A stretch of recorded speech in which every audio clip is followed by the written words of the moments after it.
Welcome back to McKillip Life. My name is Amber and today I'm in the kitchen. Today is going to be family movie night and I want to do something special, so I've decided to make some cookies. Wes's favorite cookie is oatmeal raisin cookies. So I have a recipe I've used many times over the years and I'm going to try doing it with freshly milled flour. The recipe calls for all-purpose flour and I have ground up a blend of hard red wheat and soft white wheat, half and half. So we'll see how this goes. I think it should be fine. I've had good success converting recipes to freshly milled flour, especially with cookies. So come along for the ride and let's see how it goes. I will have the recipe linked below with notes as to how I adapted it today. So the first step is to combine the butter and the shortening and the sugars into the mixer. You can do this with a spoon and a bowl, but my experience with oatmeal raisin cookies is the batter gets extremely stiff and difficult to work with in the end, so I prefer to use a KitchenAid or a stand mixer. So today I'm going to use this, and typically I just do everything with butter and I don't do the split they call for with the shortening, but since I'm adapting this already with the flour, I want to try it as written and just change the flour. The other change I always make is add more spices. They only call for cinnamon and I usually include nutmeg and cloves. So I have my 1/4 of a cup of shortening. I'm going to put in. I know there's some science behind the fats you put in cookies and how they spread or how they're crispy or not.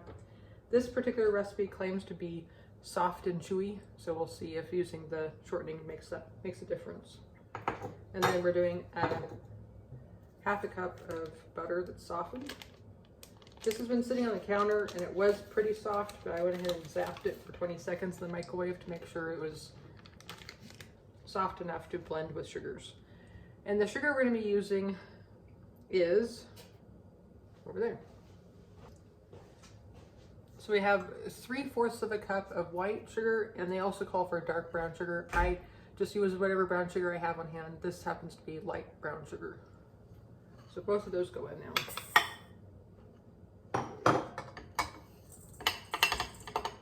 And we're going to basically cream the butter and sugar together.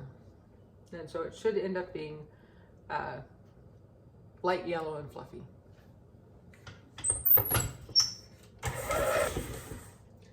So it's not becoming light yellow and fluffy, and I just realized that it probably won't because we're using the brown sugar, but it's definitely well combined. You can see it's homogeneous now.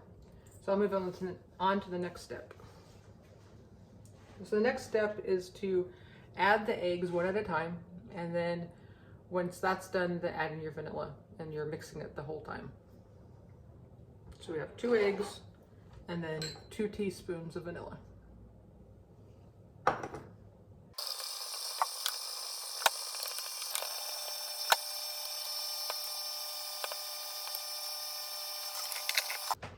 So the next step is to mix our dry ingredients in a separate bowl. And so that's going to be our oats, which are 2 3/4 cup quick cooking oats. And then baking powder and baking soda, it's 1 teaspoon each. And then our salt, which is just, I think, a 1/2 teaspoon. Yeah, a 1/2 teaspoon salt. Our seasoning, so I add, in addition to what they call for, 1/4 of a teaspoon of nutmeg and 1/4 of a teaspoon of cloves. So that's that. And then they call for 3/4 of a teaspoon of cinnamon. And other than the flour, that's all our dry ingredients. So I'm going to mix this first and then measure out my flour.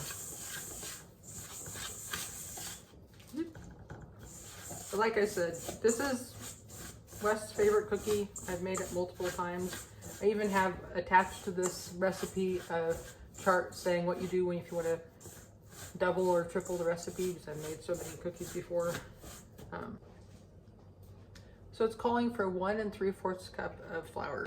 Like I said, I made a mix even with soft white wheat and hard white wheat. I did 3/4 cup of each, and so that should give us more than enough for the 1 1/2 cups. Actually, 1 3/4 cup of flour. So there's 1 cup, and I used my 1/4 cup measuring for the shortening, so it's sticky. So I'm gonna have to just estimate the 3/4 in this cup. So I'm gonna call that 3/4 cup, and I have extra if I need it.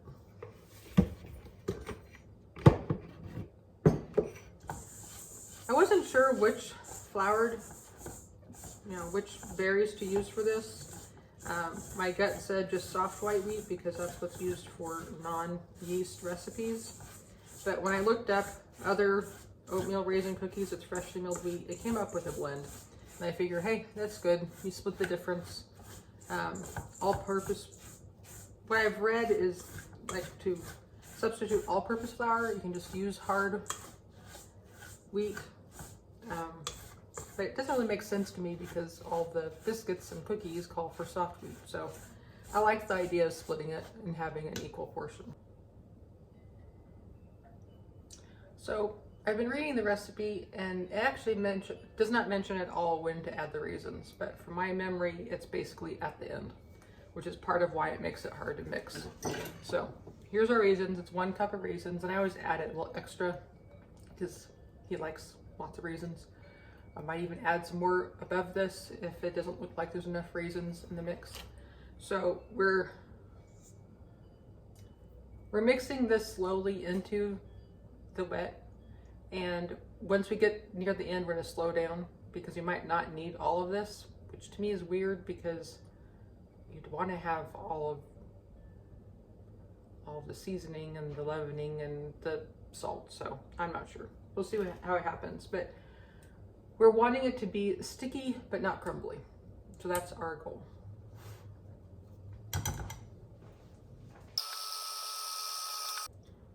So I think the texture is good. I just ended up dumping all the dry ingredients in there because I figured if it got too crumbly, I can always add some water. That's part of what they say in the recipe. It makes no sense to me to start slowing down and adding, like I said, the dry mix already had all the salt, all the leavening, and all the flavoring. So if they had me add the flour separately, that make more sense to slow down at the end, but that's not how it's written. So I think the texture is good, but I am going to add some more raisins. Now, it doesn't say anything about chilling the dough, but sometimes it is helpful if it's gooey and sticky like this to chill it to help it firm up a little bit.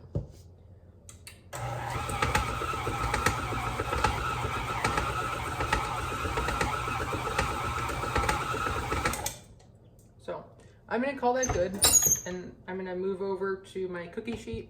I like baking on air baked cookie sheets. I find that the temperature works well. I don't get burnt edges or spots on it. Just distributes the heat nicely. And this one says to use 1/4 of a cup measuring cup, but to measure out the cookies. But I think that results in very large, massive cookies, and I'd rather have more small cookies. Now, doing more small cookies might sacrifice on the soft and chewy aspect of it, but my husband likes them either way. So I'm gonna get out my small cookie scoop and move over to the pan. So here I have my mix and my air bake cookie sheet and a piece of parchment paper and my small cookie scoop. Now that I'm looking at it, it's very small, so we'll see. But they want you to roll it and flatten it out, but that's awfully small. So maybe I'll do the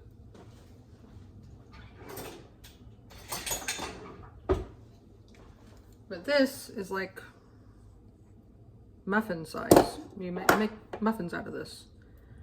And that probably is similar to 1/4 of a cup. You know, this is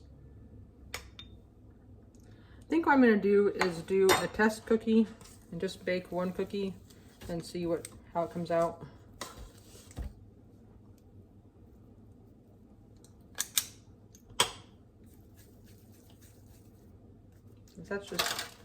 That's massive.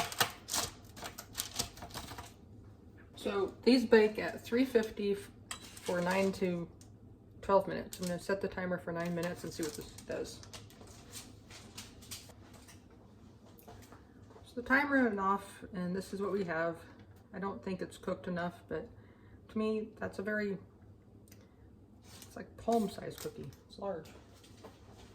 So what I'm gonna do, that was 9 minutes. Just reset this to the stopwatch and let it go for a couple more minutes because it was still it moved a lot when I pressed it. It was like liquid. So we want it to be firmer than that before we move on. It's just a really large cookie. Tonight I'm planning on actually making 2 kinds of cookies, but I didn't want this video to be crazy long and confusing to follow. So I'm splitting the 2 recipes into 2 videos. You can look forward to another recipe of cookies with freshly milled flour coming soon. I think that's better. It's more brown and it's not as gooey. So I'm gonna go ahead and put this on my cooling rack and come back and scoop up the rest. So that was a total of 11 minutes. So I'm gonna reset my timer for 11 minutes. So I'm getting out another pan so I don't have to deal with the hot pan issue because I'm rotating cookies in and out of the oven. And this way I can actually prep the next pan of cookies as these are in the oven. So it'll actually make it more efficient. So these did spread quite a bit. So I need to remember to leave room around it.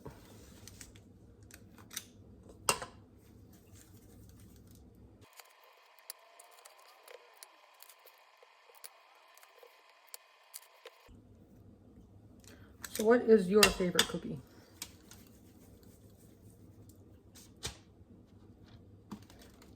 I don't know that I have a favorite cookie. I liked all the cookies I've tasted before, although not crazy keen on just sugar cookies because they're kind of boring. But when you have sugar cookies with decorations, then they're fun.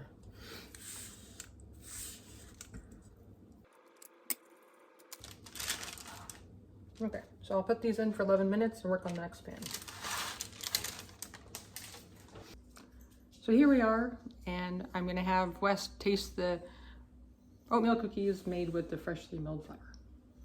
Are they soft and are they chewy?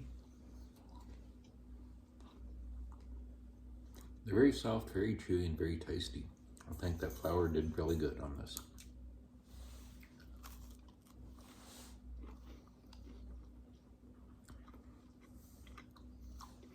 Tastes really good, doesn't it?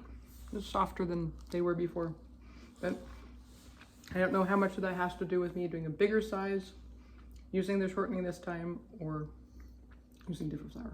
But they live up to their name, so I'll have the recipe linked below and any notes on it as to how I modify the recipe. It's a winner. Try it yourself. Thank you for joining us today.